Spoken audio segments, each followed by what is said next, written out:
यानी दो लगातार अगर सम संख्या होगा ना तो उसका मसा 2 होगा, दो लगातार विषम संख्या होगा तो उसका मसा 1 होगा, और दो लगातार संख्याएं होगा तो उसका मसा भी 1 होगा। सबसे छोटी अभाज्य संख्या की बात किया जाए तो उसका 2 बोला जाता है। कौन सी ऐसी संख्या है जो सबसे छोटी सम संख्या है बट अभाज्य संख्या है तो 2 होता है। सबसे छोटी भाज्य संख्या कितना होता है तो 4 होता है। तो अगर जैसे कि अभाज्य संख्या होता है क्या, तो देखो अभाज्य संख्या वो है, जैसे मैं आपको पहले एग्जांपल बताता हूँ, जिसमें 2 है जो सबसे छोटी अभाज्य संख्या है। अब उसके आगे चलो 3 है जो, और हाँ 2 सबसे छोटी अभाज्य संख्या है, और 2 ऐसी संख्या है जो सम संख्या है, और इकलौता ऐसा सम संख्या है जो अभाज्य संख्या है। नहीं तो और भी इसके आगे आप चलो, कोई भी वैसा संख्या नहीं है जो कि अभाज्य संख्या है और वो सम है। जैसे कि 3 क्या है तो अभाज्य संख्या है, बट क्या है तुम क्या बोले कि विषम संख्या है। 5 पे आ जाओ, 5 भी अभाज्य संख्या है बट 5 क्या है विषम संख्या है।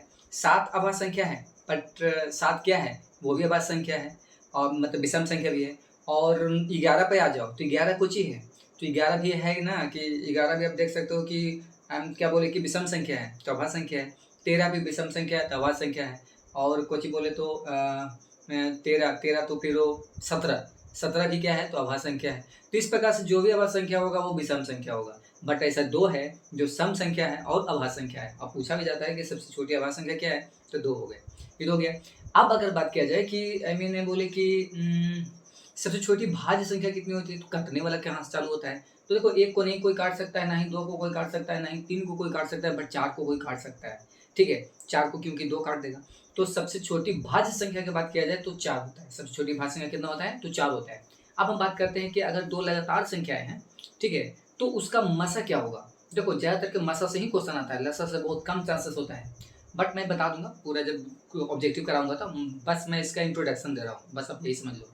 तो देखो अगर 2 लगातार संख्याओं का मसा पूछेगा ना, जैसे 2 और 3, 3 और 4, 5 और 6, 7 और 8, मतलब 2 आगे पीछे होना चाहिए इस तरीके से, तो उसका मसा होता है 1। 2 लगातार संख्याओं का मसा कितना होता है तो 1 होता है।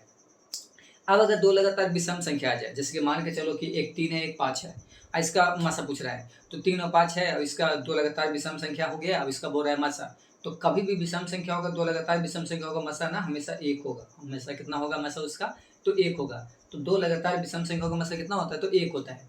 अब अगर बात किया जाए तो सम संख्या, अगर 2 लगातार सम संख्याओं का मसा पूछेगा तब उसका क्या होगा।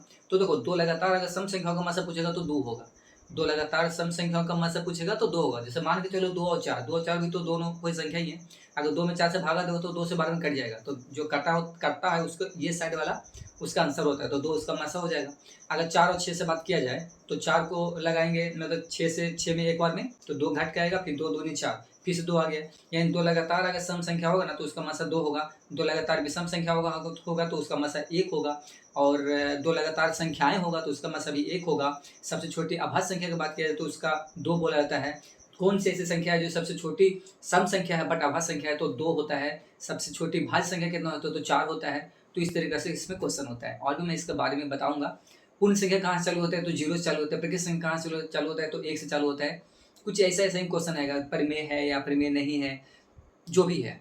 तो और भी आगे वीडियो में मैं बताऊंगा, बट मैं इसका क्वेश्चन निकालूंगा। पहले क्वेश्चन बारी के बगल में मैं साइड में रख ले रहूँगा, और स्क्रॉल कर करके मैं बारी बारी इस बोर्ड पे भी आ जाएगा, आपको दिख जाएगा क्वेश्चन भी, तो वहाँ से आप नोट डाउन भी कर सकते हो। यहाँ चाहे तो वहाँ पे सब सॉल्व भी कर, मैं तो सॉल्व तो पूर्ण कैसे करूँगा।